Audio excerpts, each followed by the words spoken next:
la tradición, más que de laicidad, yo creo que de laicismo.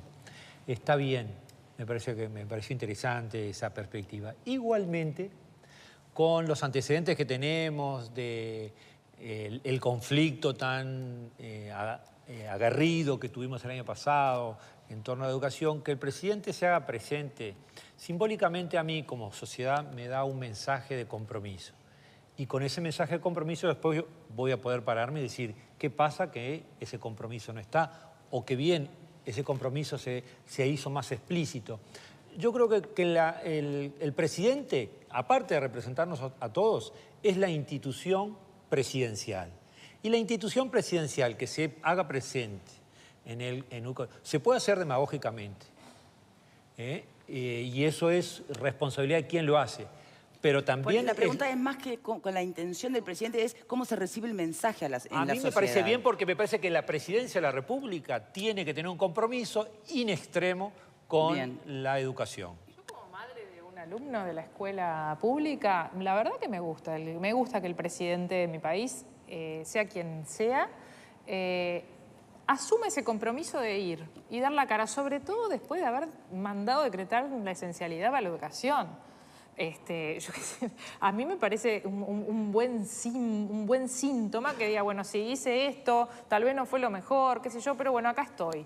Y yo lo digo como madre de una alumna, de repente me puedo poner en este lugar hoy como madre de una alumna que hoy empezó las clases, y por suerte en su escuela con todos los cargos ocupados, todos los grupos con maestra, todos los grupos en condiciones óptimas para empezar. A mí me parece una buena señal y me gusta que el poder político y sobre todo que el presidente de la República, más allá de las autoridades de la educación, estén ahí dando la cara. Y como decía Fernando, vos exigís un compromiso, bueno, si fuiste ahí, habrá quien lo haga con demagogia, quien no lo haga con demagogia, quien lo utilice o lo haga con buenas intenciones y tal vez quien no, pero para mí es una buena señal. Ojalá que se cumplan las formalidades que haya que cumplir, como dice Graciela, si es que hay que pedir una autorización, no sé, yo no entiendo de asuntos legales si le compete también al presidente pedir esa autorización, lo que sea, pero bueno, que se cumpla con toda la reglamentación necesaria, pero creo que este es el presidente que a mí me gusta ver, el que está ahí en la trinchera, al lado de la gente y no que mira al comienzo de clase detrás de un vidrio y que le cuenten qué pasó. A mí me parece irrelevante, absolutamente irrelevante. Yo tengo un gran respeto por el presidente Vázquez, lo he defendido en muchas medidas que ha tomado. En este caso no creo que visitar 3 escuelas el primer día de clases sea un símbolo de nada. Para mí lo que compete a un gobierno liderado por un presidente son las acciones concretas. Las acciones concretas es sentarse con los expertos en educación de los diferentes partidos y más allá de los partidos, de centros de pensamiento como el CLAE, por ejemplo, que trabaja muchísimo el tema de la teoría educativa, sentarse con esas personas para cambiar la educación de verdad, para tomar medidas de verdad. Aparecer en la foto no le encuentro mucho interés. Yo quiero salir del tema del presidente, y pasar a lo más importante, que son, bueno, qué podemos esperar este año de la educación de verdad. Pero me gustaría terminar con este temita preguntándole justamente a Brusquera, porque tú mencionabas el episodio del decreto de esencialidad en la educación del presidente. Entonces, una maestra, ¿cómo de alguna manera siente después de ese episodio esta presencia del presidente en el inicio de clases? En lo personal, a mí no me molesta que haya ido. Sí discrepo con las escuelas que se eligieron por parte del Consejo de Primaria. Yo, por ejemplo, lo hubiera llevado a la escuela de la calle La Aljaba en Manga para que vea condiciones de muchas escuelas. Escuelas que están inhabitables, en lugares horribles. Digamos, no son representativas de la mayoría de las escuelas. Bien. Entonces hubiera sido bueno que el presidente viera las condiciones en que están los niños para aprender, las condiciones en que trabajan maestros en muchas escuelas. ¿Y qué criterio se utilizó para elegir las 3 que fueron elegidas? No sé, no tengo idea. ¿Eso fue primaria? Fue primaria. A ver, para el licenciado, ¿qué mensaje da esta presencia del presidente? ¿Es relevante, no es relevante? Bueno, en realidad, como todo gesto político, digamos, de parte del presidente de la República, no puede negarse de que hay una intencionalidad, como se mencionó, en el hecho de estar presente el primer día de clase y de alguna manera asumir una responsabilidad, ¿no?, que corresponde a la investidura. De algún modo es una forma de hacerse cargo. Yo creo que lo que transmite el presidente en esa situación es, bueno, las clases se iniciaron con normalidad, hubieron después de un conflictos, año durísimo, muy porque duro. no es normalidad casual. Absolutamente. Ha sido un año Sí, sí. que ha dejado y desgastado a muchísimos protagonistas, ¿no? Incluso al gobierno. Por supuesto. También, ¿no? Entonces, el hecho es como un empezar de nuevo. De algún modo, la señal que el presidente uno transmite, y acá estoy hablando en términos como un ciudadano y cómo lo recibe cualquier ciudadano, digamos, me parece que es una forma de decir, bueno, en realidad existe un compromiso de parte del Poder Ejecutivo, existe un compromiso del gobierno con el futuro de la educación, el presente y el futuro de la educación. De algún modo las cartas están echadas. Bueno, habrá que ver cómo continúa esto. Lo que tenemos que ver es justamente cómo continúa y tenemos derecho como ciudadanos a exigirles también, ¿no? Sí, sí, por supuesto. Y hoy, ¿Cómo como les continúa? decía al principio, nos convocó un debate un poquito más profundo que la presencia del presidente, obviamente, ¿no? Quiero decir una cosa por algo que se nombró. Sí. Las clases no están comenzando con normalidad, aunque no haya habido paro en el día de hoy, ¿no? A ver, ¿qué interpretamos por normalidad? Hoy, por ejemplo, hay en Montevideo 102 clases que no tuvieron maestros. 102 clases, en realidad me quedo corta porque nos faltó el viernes poder hablar con la Inspección de Educación Especial, que también le faltan maestros. O sea, hay 102 grupos de inicial, común y práctica que no tenían maestro hoy para recibir a los niños. La mayoría de ellos de educación inicial. Se ha hecho todo un esfuerzo de dar ingreso a muchos niños de educación inicial, pero no se cuenta en algunos casos con la infraestructura necesaria, porque la casi totalidad de los grupos tienen 30 niños y algunos más, con el maestro solo, sin auxiliares de clase. Se está tratando de cubrir que los grupos de 3 años haya alguien con el maestro en la clase, pero la mayoría es el maestro solo con esos niños y no tenemos la suficiente cantidad de maestros para... No es que no los tengamos, no están dispuestos a trabajar en primaria y yo creo que eso tiene que ver con lo otro que nosotros decimos, no empezamos con normalidad, que son una cantidad de decisiones que hacen también a lo técnico docente, que los maestros sentimos como que se nos imponen y no hay... Bueno. Ahora vamos a ese tema en un ratito nada más. Pero entonces, a ver, porque lo que tú mencionás tiene que ver con algo que también aparece en la información y es la falta, bueno, de completar un número determinado de cargos, ¿no? Y ahí depende si son para educación inicial, si es para docentes, si es para maestros. ¿Tenés los datos? Yo te estoy hablando de maestros de Maestros clase. de Faltan clase. 102 maestros de clase, son 53 cargos de maestros de inicial, maestro de clase, Sí. que no estaban cubiertos hoy, 44 de educación común, y para llegar a 102 los otros que me faltan son los de práctica. Y me falta, que no tengo el dato de educación especial. Cuando en Maestros realidad de clase. hay un aumento muy importante de inscriptos en educación inicial, de alumnos. Exactamente. O sea que- Por eso la mayor... Hubo creaciones de cargos de inicial, sobre todo para grupos de 3 años, pero no se logra cubrir con maestros esos cargos. ¿Y eso se puede ir solucionando a lo largo de estos primeros meses? Está difícil, porque ya en estas elecciones que hubo de cargos, ya pasaron a elegir doble cargo los maestros y ya pasó la lista de jubilados también. Quiere decir que todos los que están inscritos para hacer suplencias ya pasaron sus listas, fueron llamados. Y siempre se empiezan a generar algunas suplencias más. Bien, ese es un tema entonces, la falta En de... algún momento Primaria habilitó que maestros de departamentos donde hay exceso de maestros, que son Sí. departamentos del norte, Rivera, Artigas, Tacuarembó, puedan venir a dar clase en Montevideo, que a nosotros nos parece que puede ser una buena medida, pero el problema que se encuentran esos compañeros maestros cuando vienen a Montevideo es el mantenerse viviendo en Montevideo. El sueldo les da para alquilar algo y no les da para mantenerse en el mes. Entonces, si no se busca una solución para que el maestro ese que viene del interior tenga un lugar de vivir más barato, que podría ser alguna propuesta que hiciera el Consejo de Primaria, alguna casa, algo, es difícil que vengan. Eso siento que Bien. Raquel, falta en el Montevideo, ¿no? En No es todo el Montevideo, país. sí, en Montevideo. Bien. Otro de los temas que imagino yo están dentro de ese contexto de no tan normal como parece que planteás, tiene que ver, lo estabas insinuando hace un ratito, con algunas decisiones que ustedes los maestros sienten que son imposiciones. ¿A qué nos estamos refiriendo exactamente? Bueno, por ejemplo, uno es lo de los libros para enseñar a leer y escribir. Bueno, a ver, contanos, ¿de qué se trata ese libro? Esos son un texto para el niño, que es un libro donde el niño completa, con distintas propuestas, distintas actividades serían. Primero voy a hablar de ese texto. Nosotros entendemos que ese texto... Sería obligatorio y único. Bueno, es el que primaria entrega a todas las escuelas Bien. y a todos los niños. Eso está determinando un método de enseñanza Sí, de la exacto, lectura. sí. Hay muchos métodos para enseñar a leer. ¿Difiere de los anteriores? No, no difiere. Los ejercicios que aparecen en ese libro son prácticamente ejercicios que muchos maestros aplican, ¿no? ¿Y entonces? Entonces nos parece que no hay nada nuevo. No, esa es una de las cosas. No hay nada nuevo en ese libro como que digamos, por esta metodología o de esta manera van a aprender más y mejor los niños a leer. Eso por un lado. Pero a ver, hasta ahí.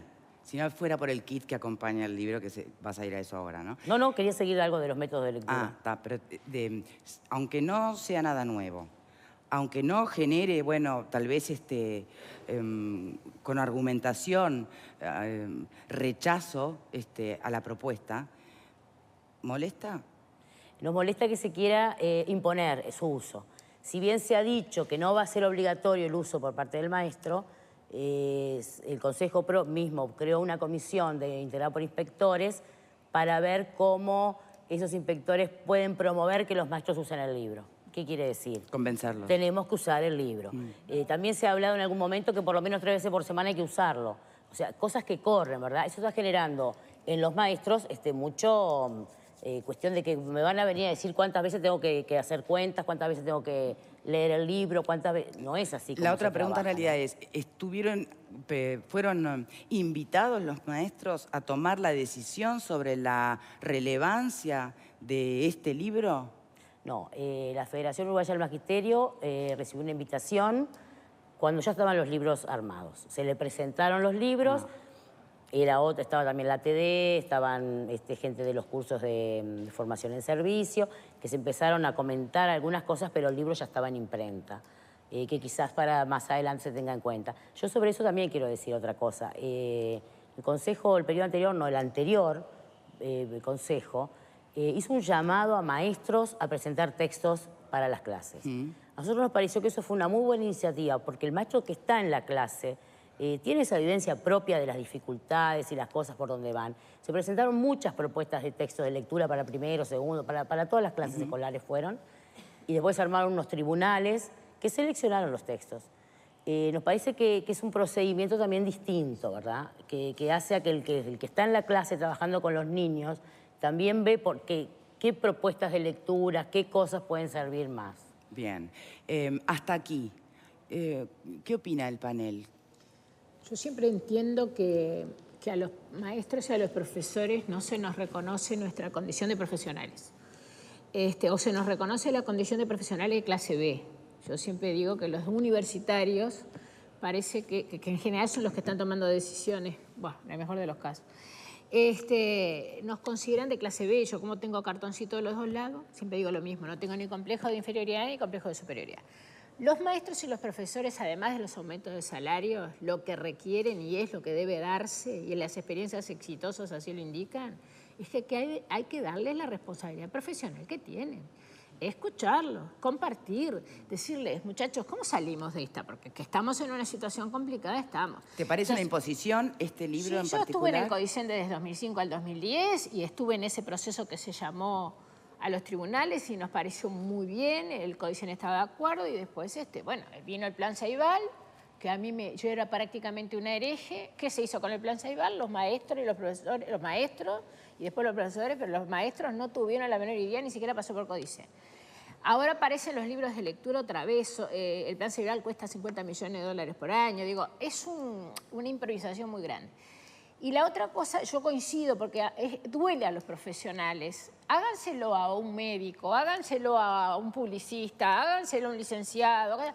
Mira, lo que vos hacés el trabajo de campo, pero los que decidimos somos nosotros. Y encima muchos no son ni siquiera profesionales de la educación. Entonces uno logra un acercamiento, que era lo que decías tú al comienzo, que no es con la presencia del primer magistrado, que yo no lo discuto, con una guardia de corps que nadie se pudo acercar. Pero además, yo los invito a todos, y supongo que eso surgirá después, pero si no lo pueden buscar en la página del Parlamento, el artículo 50 y el artículo 650 de la Ley de Presupuesto. Entonces, no asimilen que las clases empiezan con normalidad porque no hay paros. El problema es que el artículo 650 en especial les impuso a los maestros y a los profesores o aceptan este aumento salarial, que al 1 de marzo del 2019 son 25.000 pesos nominales, maestros y profesores, o nada, y la cláusula de paz. Yo quiero después que me expliquen a alguien que no necesita ser profesional porque no tenemos maestros y no tenemos profesores. Eleonora. Yo me pregunto, no, y me gustaría tener una respuesta, porque de verdad, como no soy docente, tampoco ni de primaria ni de secundaria, son dudas que tengo. O sea, ¿cómo sería la participación ideal del docente en un proceso de creación de un nuevo libro de lectura, por ejemplo? Yo creo que debería convocarse a maestros de aula, o maestros que estuvieron mucho tiempo en aula, a que hicieran propuestas y después seleccionar entre ellas. Pero necesariamente termina decidiendo, como dice Graciela. Bueno, un tribunal, sí. pero tenés propuestas que surgieron de los propios maestros en base a su práctica. Yo igual quizás lo más duro de estos libros no son los libros en sí, sino la guía que acompaña a los libros. Bueno, ahí va. La guía que acompaña a los libros es como que no son profesionales. Para maestros. La guía para el maestro.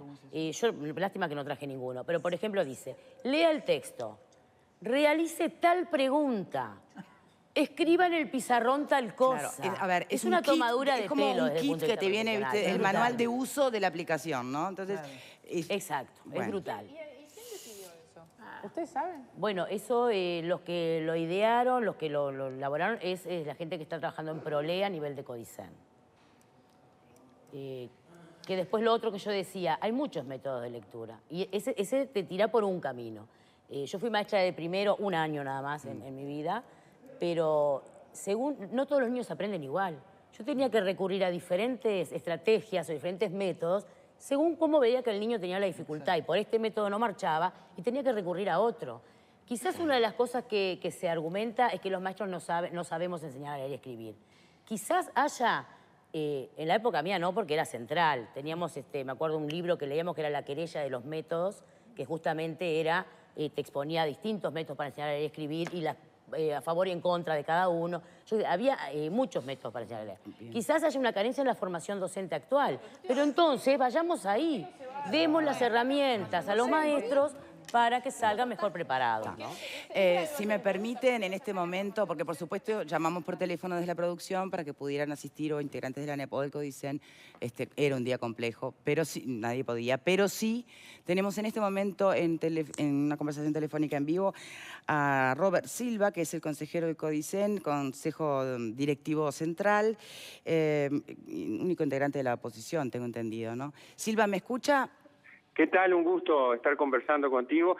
Consejero electo por los docentes, no representante de la oposición, electo por los docentes de una perspectiva plural y muy profesional, como siempre decimos. Bien. Silva, usted está en Tacuarembó en este momento porque, bueno, se presentaron problemas allí en más de una escuela, en una puntual. Efectivamente, nosotros quisimos acompañar a los colegas de Tacuarembó en el inicio de los cursos y estuvimos recorriendo centros educativos. Hubo una especie de viento demasiado fuerte, una turbonada acá en el barrio López y en el barrio Echeverri, que afectó la escuela 13 de tiempo completo, la 124 y la 50 y 146. Las dos primeras, la de tiempo completo y la de tiempo extendido, tuvimos con los maestros colegas en el inicio de los cursos, en forma relativamente normal, gracias al esfuerzo de los colegas que colaboraron junto con la Intendencia y otro personal contratado. Ahora, hay algunos problemas en la escuela 50 del barrio López, que funcionan dos escuelas en un mismo local, donde, bueno, el viento arrancó muchas de las tejas del techo, están sueltas, y hay que ver, se está trabajando para obtener una habilitación de bomberos que permita que la escuela comience a funcionar. Hoy no comenzó a funcionar, para mañana habrá que ver, porque la realidad indica que es peligrosa la situación y bueno, se está trabajando el arquitecto residente, nosotros estuvimos en algunas reuniones y hoy vamos a estar en reunión en la inspección departamental. Bien, bueno, convengamos que hay situaciones que responden a fuerzas mayores, ¿no? O sea, pero en lo que tiene que ver con el análisis de cuán normales o menos normales fue este arranque de las clases. Hemos estado hablando más o menos de la perspectiva de Montevideo. ¿Qué nos puede decir del interior? Bueno, lo que uno percibe en el interior en general es que hay dificultades puntuales edilicias, hay dificultades en cuanto a recursos humanos, en muchos casos recursos humanos no docentes que colaboran y son un apoyo muy importante para la tarea sustantiva de la educación, y esas cuestiones yo creo que hay que ponerle foco y atenderlas. Es decir, los centros educativos en el interior en general, salvo alguna excepción, están comenzando en forma normal, pero con un esfuerzo sostenido de los maestros y de los profesores que ponen lo mejor de sí. Mira, hoy en la Escuela 50 estaban 30 maestros más practicantes de cuarto año del Instituto de Formación Docente de Tacuarembó, con baldes, con escobas, con rastrillos, sacando las ramas, cortando los árboles y limpiando el destrozo que se había generado en la escuela. Y yo digo, uno lo ve en general en todo el país, y cuando lo ve dice, bueno, hay una cuestión fundamental, que es el compromiso de los docentes, que hace muchas veces posible que situaciones que no son las ideales, y en muchos casos están lejos de ser las ideales, se transforman en cuestiones positivas para lograr que las familias y los alumnos inicien normalmente el año escolar. Pero reitero, hay cuestiones que hay que atender porque uno en visitas in situ, como estamos ahora, yo en este momento estoy reunido con todos los directores de educación secundaria de Tacuarembó y se están planteando situaciones que la administración debe atender. Bien, con respecto a la impartición del libro para aprender a escribir y leer, ¿qué opinión tiene? Bueno, miren, esa fue una decisión ya adoptada. Ustedes saben que nosotros nos incorporamos a CODICEN el 3 de febrero. Es una decisión ya adoptada en el marco de un trabajo que hizo específicamente el Consejo de Inicial y Primaria, con las inspecciones, y en un principio participaron las ATD y la Federación de Magisterio, creo que después no participaron más, y hay alguna posición encontrada respecto del tema. Nosotros hemos solicitado el asesoramiento de especialistas en la enseñanza de la lengua porque consideramos que, bueno, es una innovación, que hay que conocerla, pero ¿sabes qué, Victoria? ¿Qué es lo fundamental para un sistema educativo? Hay que evaluar. Cuando uno inicia una experiencia nueva, lo que puede considerarse por quienes lo resolvieron una transformación, tiene que en el mismo momento establecer cómo va a ser el seguimiento y cómo lo va a evaluar. Porque en función de cómo se haga el seguimiento y de los resultados que se obtengan en el más amplio sentido de la expresión, podrá determinarse el curso de acción a futuro. Bien. Yo creo que la gente que tiene responsabilidades está bien intencionada. Nadie está libre de cometer eventualmente un error y por lo tanto la evaluación resulta clara. Ni que hablar, pero sobre la participación de los especialistas, como usted dice, por ejemplo, la presidenta de ADEMU, que está con nosotros hoy en el programa, dice no haber sido, que los maestros no fueron consultados, que en realidad fueron informados, ¿verdad? Bueno, sí. No se participó en la elaboración de esta estrategia. Bueno, sí, podrá ser una realidad a atender. Yo soy siempre muy propicio, creo que es necesario que participen. Cuando yo digo especialistas, hablo obviamente de especialistas docentes, especialistas en la temática que pueden estar o no en el aula y sobre todo particularmente los que están en el aula, que están en el hecho educativo. Yo creo que acá fueron consultados, luego lamentablemente no continuaron y bueno, en este proceso de evaluación obviamente a quienes hay que tener como referentes para ver cuál es la realidad, cómo se lleva adelante la experiencia y qué resultados se obtienen, es a los maestros que están en las aulas con esos materiales. Y luego, de evaluado y con la participación de ellos, ver cuál es el camino a seguir, si se continúa o si no se continúa. Bien. Silva, muchas gracias por esta comunicación. No, gracias a ustedes por estar tratando del tema de la educación, que para el país es muy importante. Muchas gracias. ¿Puede Sí. ser? Porque no fue que la Federación y las ATD participaron al principio y después no. Se las llamó después que ya estaba elaborado el material a que opinaran qué les parecía. O sea, eso no es participar en realidad, ¿no? Por lo menos. Bien. Sí. Con una punta en torno a las guías.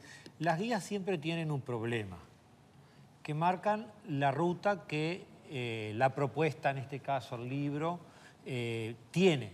Y por lo general la guía más cuando la guía es como elemento para, en este caso, el docente. Estoy hablando en genérico porque me ha tocado trabajar con materiales en otros ámbitos que el autor del material genera una guía de la intención que tuvo y a veces la formalidad hace que uno diga, pero me está tratando de idiota.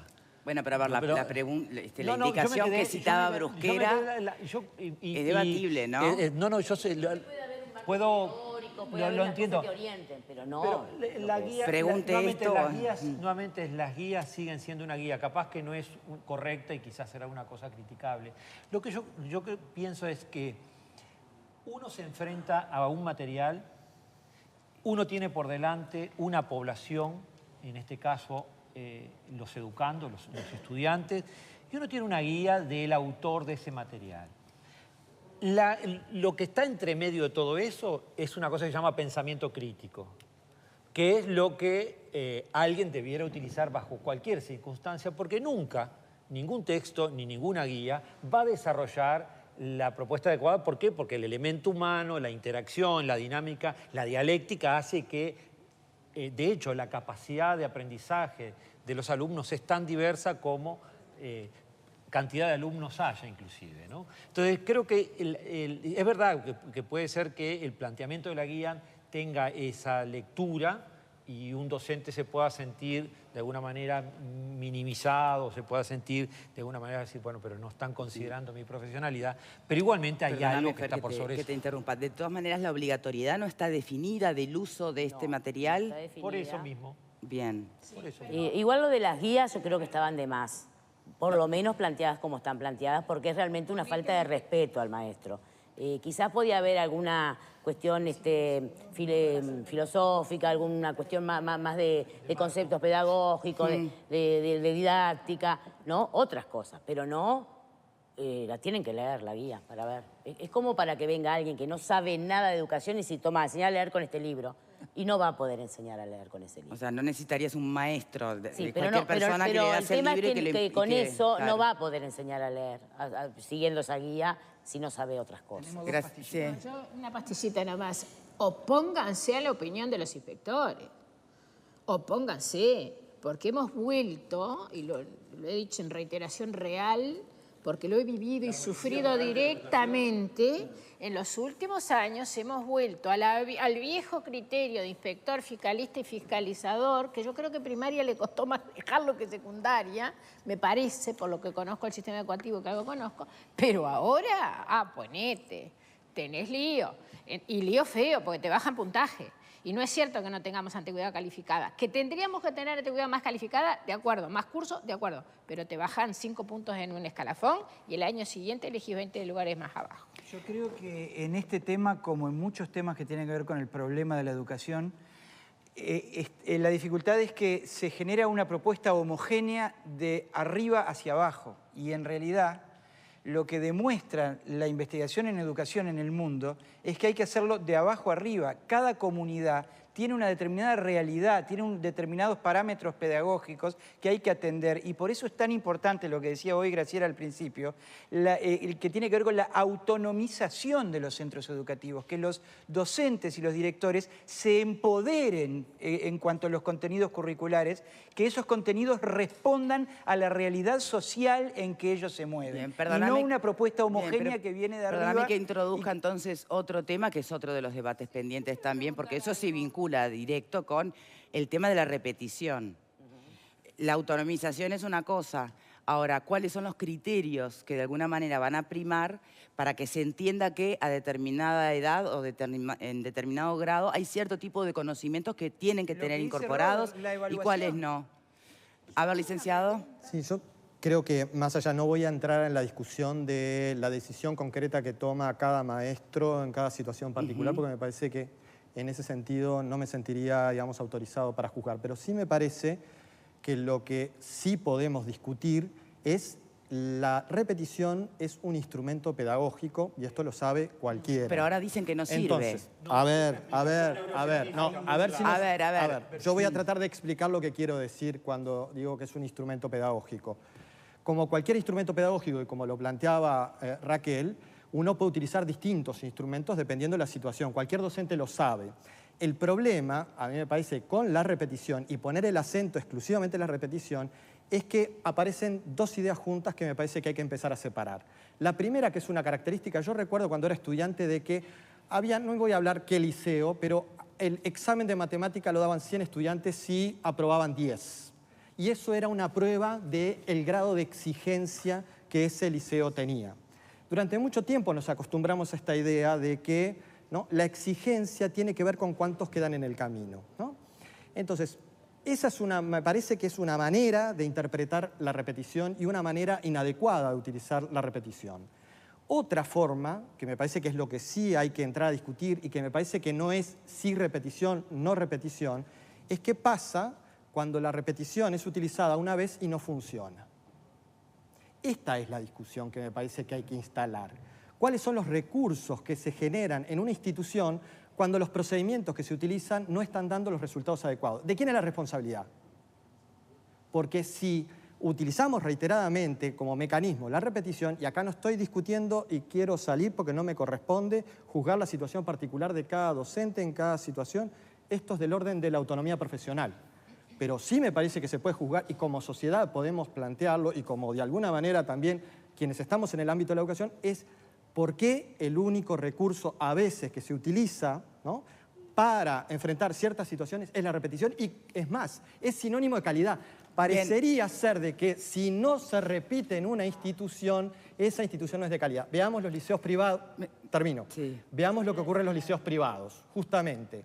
En muchos liceos privados, los estudiantes cuando repiten son expulsados, porque esa es una imagen, de alguna manera, que transmite la institución, supuestamente que tolera cualquier cosa. Entramos en este mismo debate inmediatamente después de esta primera pausa. Permítame incorporar además al debate la perspectiva de padres y madres.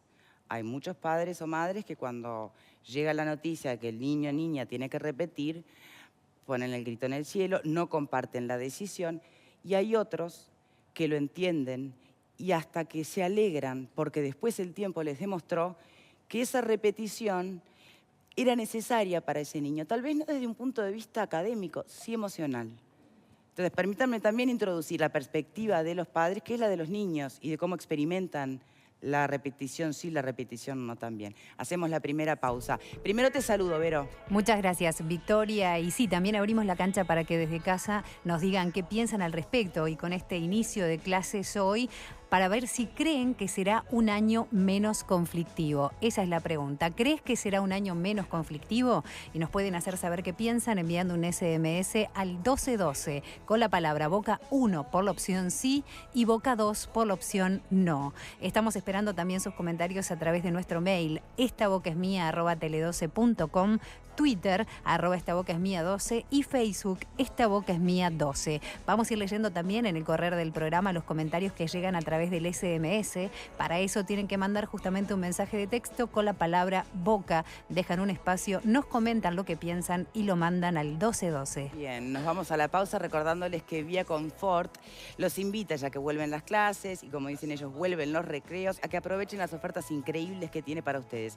Todo con 25% de descuento y 12 cuotas sin recargo con las tarjetas del Banco República. Para el recreo, para estar comunicados con los papis, llévate este celular Samsung Galaxy 11 por solo $167. Podés ver películas online, jugar y estar súper comunicado a un precio increíble. Aprovechá la vuelta a clases, aprende con toda la onda. Podés tener un Samsung Galaxy por solo $167 en Vía Confort. Llamá ya al fono Vía 2507-3883. Mirá las pelis online fuera del horario de clase. Por favor, pausa y ya venimos. Mañana